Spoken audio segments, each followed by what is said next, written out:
Lu kalau ketemu orang tuh lu harus hati-hati. Nah, Harus hati-hati dalam artian kalau ketemu orang nih, gue pernah ada satu momen yang kayak oke lu kalau ketemu ketemu temen gitu udah lama kan main peluk-pelukan aja ya. iya.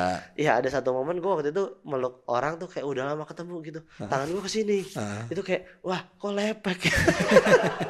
Yes, para Noise jangan lupa di subscribe channel YouTube-nya Noise. Kapan, Cup? Sekarang. Ya, itu dia.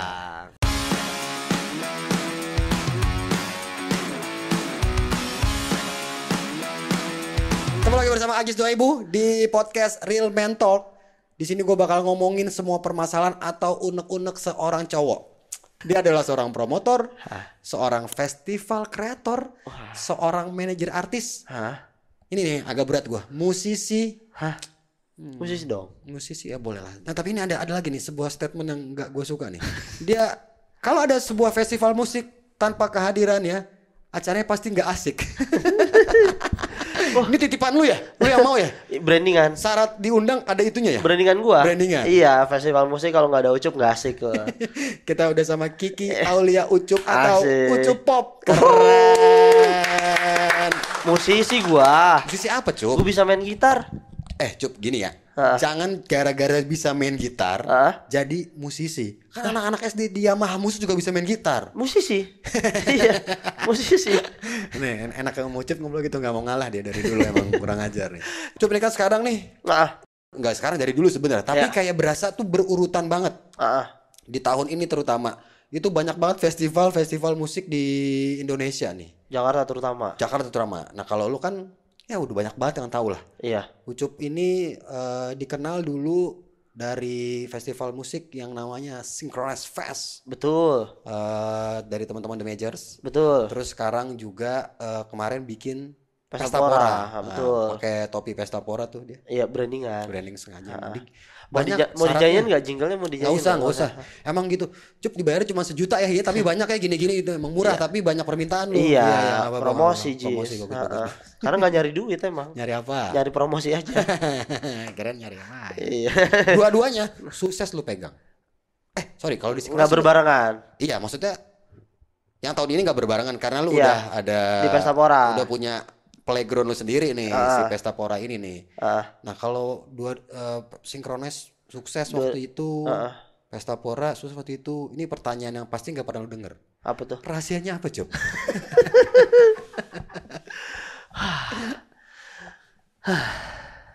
Nggak dapet lagi mau ngelucu. Gak harus lucu dong. Nggak harus. Lu kan musisi, bukan pelawak. Nggak harus Iya. lucu.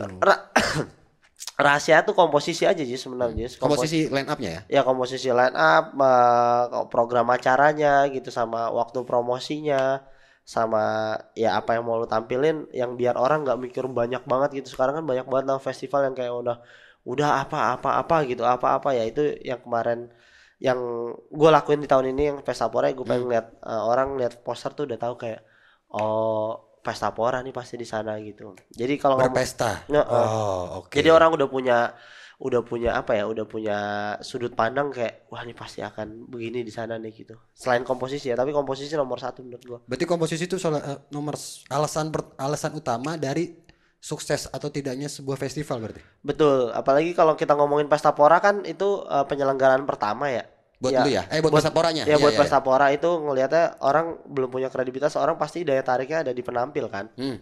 Gimana caranya orang mau sendawa Jis? Nggak apa-apa, Job. Nggak apa-apa Normal ya? aja, Job. Ini mah organik. Nggak Nanti apa-apa. tit Biar gitu deh. nggak biar kelihatan emang lu joroknya aja. Nggak apa-apa, Job. Ayo, Job, nggak apa-apa. Iya. Apa sampai mana tadi? Itu komposisinya. Oh komposisi iya kalau Pesta Pora kan gue emang orang daya tariknya ada di penampil kan awal Iya.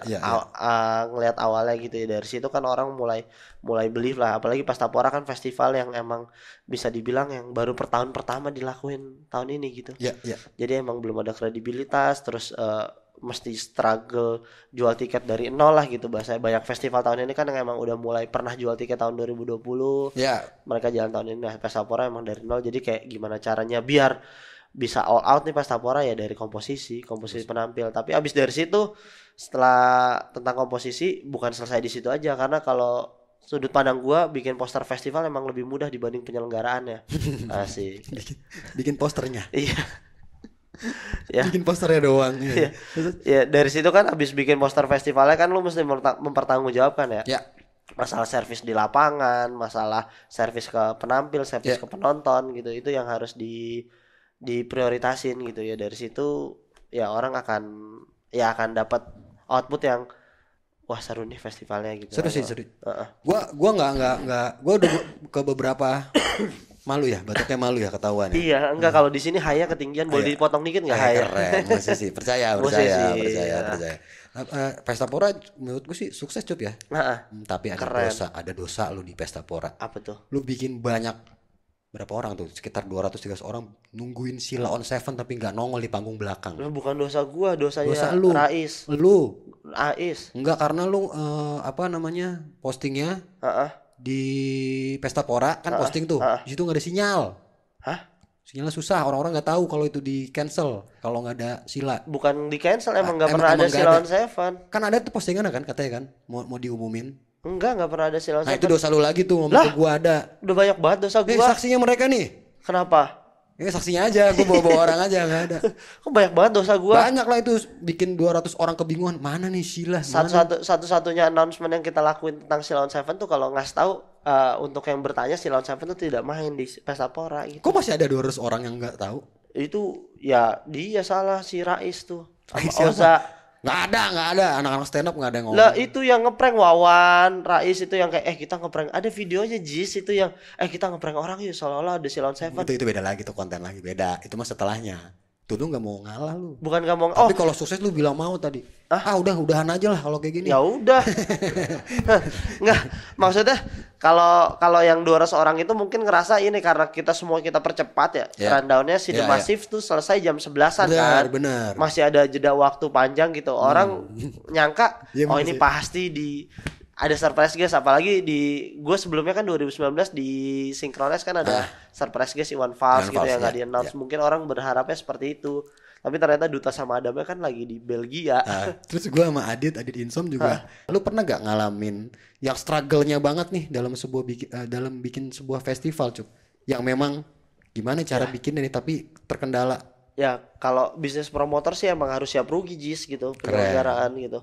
Tapi gue sebisa mungkin kalau di festival tuh tidak bergantung sama sponsor. Jadi sponsor lebih sebagai kayak bonus lah gitu. Sebisa mungkin penjualan tiket tuh bisa nge-cover kalau bisa 90% dari cost production gitu. Jadi elunya juga bisa mandiri gitu. Jadi emang kalau emang ngomongin struggle-nya ya pasti struggle-nya pas saat lagi loss lah ya gitu. Lu nggak bisa memprediksi masa depan kan. Ini tiket lu bakal kayak gimana, gitu. Kayak lu memprediksi masa depan lu juga lu nggak tahu kan kalau ternyata baru akan nikah tahun depan gitu. Iya betul. Padahal gua kayak enggak deh gitu. Enggak, bukan rencana 2016. Bukan maksudnya kok lah. Ya namanya juga ya gimana? Oke. Namanya juga. Ya struggle di situ mungkin kayak lu di komunitas lu gitu. Ya pasti struggle-nya kan tentang masalah finansial lah ya, standarnya gitu. Gimana caranya nutupin nih saat ada sponsor pun tetap harus mikirin nutupin kan, karena sponsor bayarnya setelah kan gitu. Betul. Nivea doang yang sebelum nih. Apa? Nivea doang yang sebelum. Ini udah aman kan? 17 jadi tahun depan. Amin ya Allah. Aduh. Nivea sponsor. Iya. Tapi kan lu udah punya, nggak boleh ada yang lain, harus Nivea doang ya. Ya emang gak ada yang lain. Nanti gue pasang gitu. Tuh roll onnya segede-gede gitu. Gue jadiin landmark. Bukan roll doang, lu mah gitu. Ya roll onnya aja karena kan kemarin di sebelah gua kan ada yang lain lu. Ini kayak oke nih gitu. Yang ini. Lu mah gitu, Cuk. Enggak, gue ceritain nih kalau di festival musik, lu kalau ketemu orang tuh lu harus hati-hati. Harus hati-hati dalam artian kalau ketemu orang nih, gue pernah ada satu momen yang kayak oke, lu kalau ketemu temen gitu udah lama kan main peluk-pelukan aja ya. Iya, ada satu momen gue waktu itu meluk orang tuh kayak udah lama ketemu gitu, tangan gue kesini, itu kayak wah kok lepek. Karena itu penting banget sih kayak lu kan sering lihat kan kalau festival musik kan ya kadang ada yang nggak pakai baju kan, ya udah lu bayangin tuh tangan lu ada di situ gitu. Nah ini solusinya biar tetap kering. Apa? Roll onnya gede-gedein, segede-gede jadi orang bisa gitu. Bekas orang dong. Jangan. Bareng-bareng. Aku bareng-bareng nggak bisa. Memang together as one. Ngerti. Memang kita ini negara guyup. Iya. Tapi itu kan nggak bareng-bareng juga. Ya, dong. yang satu kan bisa nih sisi gue nih, sisinya aja sini gitu. Yang gede-gede kan gitu orang. Aneh banget sih kayak gitu. Lu mau ke arah mana sih nih? Iya enggak. Itu ke arah ke ini experience. Benar. Iya kan, weh bekas dipakai Jeffrey Nicole nih gitu. Wih, iya. Bekas dipakai Ajis 2000 ikutin gitu. Bisa ke situ. Lu asik banget lu ya, cair Asik banget. ya. Ngomong sama lu tuh ngalir Iya, banget lu. gua hostnya soalnya. Oh lu oke, iya benar. Tapi kok cuma 1 episode. Itu dia makanya.